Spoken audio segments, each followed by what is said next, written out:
Scorpio. What is it that's bringing the two of you together during this time? Okay, for this card. Okay, visualize. This is powerful because you've attracted this, you'll attract or have attracted this person somehow, Scorpio. Whether it's through your conscience, whether it's through your subconscious, you've attracted this person because visualization is all about thought, it's all about intention, it's all about frequency, and of course, visualizing. So you've manifested this person in the flesh. Okay, the lotus flower is a flower of creation.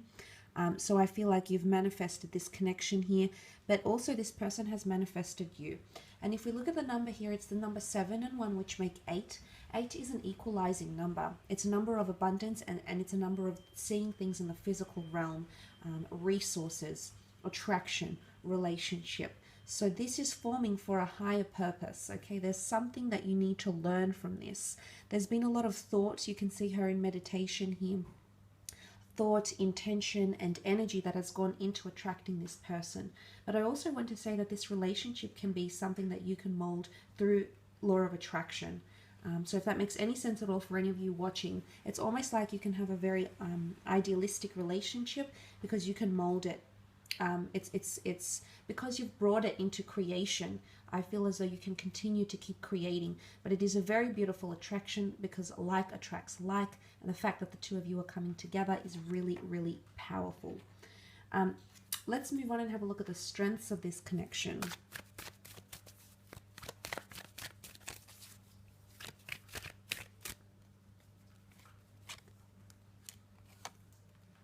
Okay, very powerful to have the 6 of Wands. This is your ability to overcome obstacles and overcome them quite quickly and in a very good manner.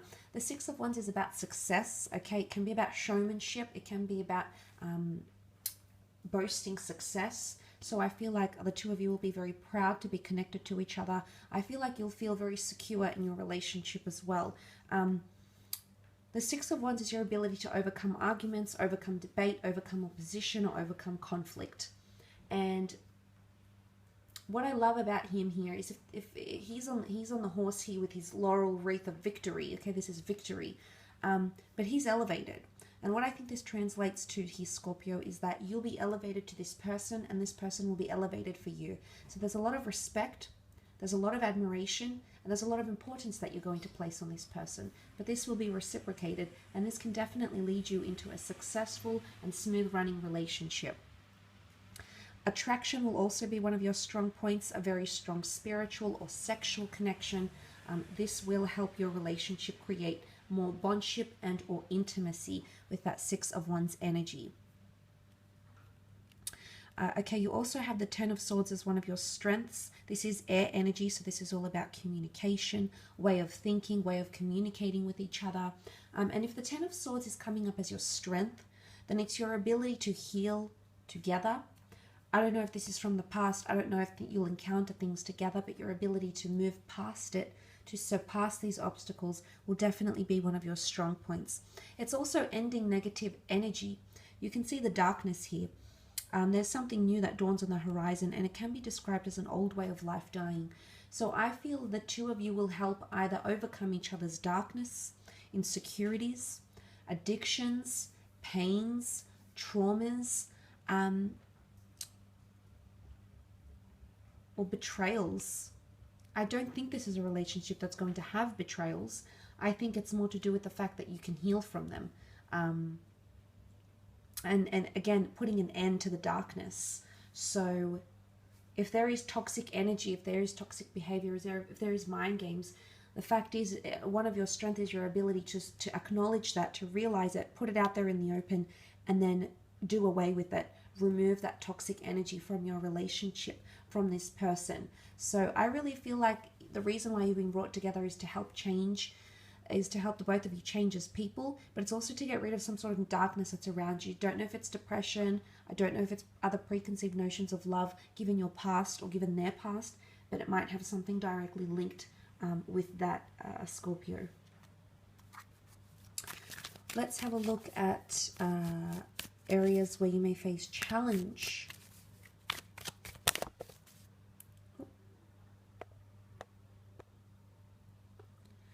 So I'm Sometimes I get a little bit too enthusiastic shuffling the cards. Okay, I feel like these two. Okay, if your challenges are coming up as a 9 of Cups, and this is wishful thinking, this is unrealistic fantasy, okay? If it's read in a context of challenge, it's unrealistic expectations.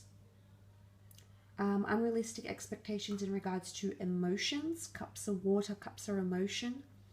But it's almost living a dreamlike fantasy at the same time, because when we wish from the universe, oftentimes we get what it is. And yes, for the most part, I think you'll see you have attracted this experience and this person into your life, Scorpio.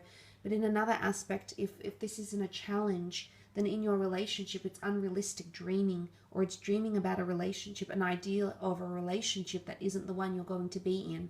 And when we place unrealistic fantasies on ourselves or expectations on another person, this can, be the straw that breaks the camel's back. And I think for a lot of you, that might be the case here with the 9 of Cups.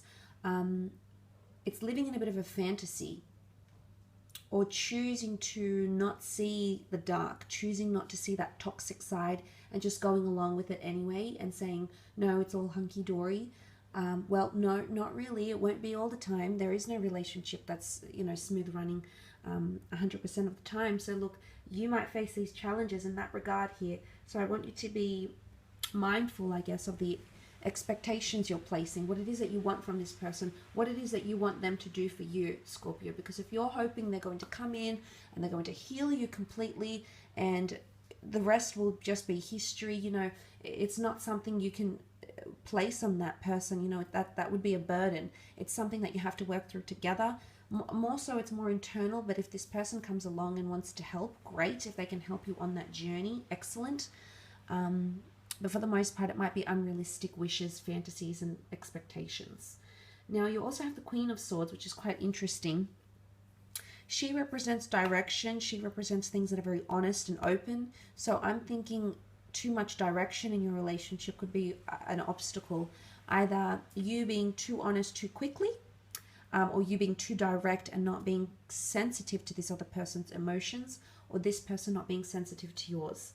Now, the Queen of Swords also represents important topics, major discussions, and openness. So I feel like if you need to address major issues in your connection, you might struggle doing that, okay? You might struggle opening up about the big things, okay? About the big topics, the sensitive issues. Where is this relationship going, etc. So it's major topics, issues, important things that need to be addressed with the Queen of Swords. But I also see her as a teacher. So I'm not sure if one of you will want to teach the other or the other will want to teach you. But it could lead to frustrations. It could lead to obstacles, because the other wants to teach so much that the other could be insulted or feel insecure or feel like they have to live up to someone who they aren't or they can't be. Again, I don't know if that's in correlation with the unrealistic fantasies or, placing or all these expectancies maybe on your partner way too soon before you genuinely get to know them and their way of thinking, their goals, their securities, their insecurities. So maybe it might have something to do with that, Scorpio. So that's something, again, you might need to be mindful about, but also how direct you are. Again, if this person is prone to anxiousness, anxieties, or has trauma, then obviously you need to be mindful of that. And likewise, they need to be mindful of your insecurities or areas where you will feel judged or criticized or scrutinized, because the Queen of Swords can be that way inclined, whether she means to offend or she doesn't, okay? I will leave it at that though, Scorpio. I do hope this reading has been insightful for you. I just want to thank you again for tuning in. It really does mean a lot.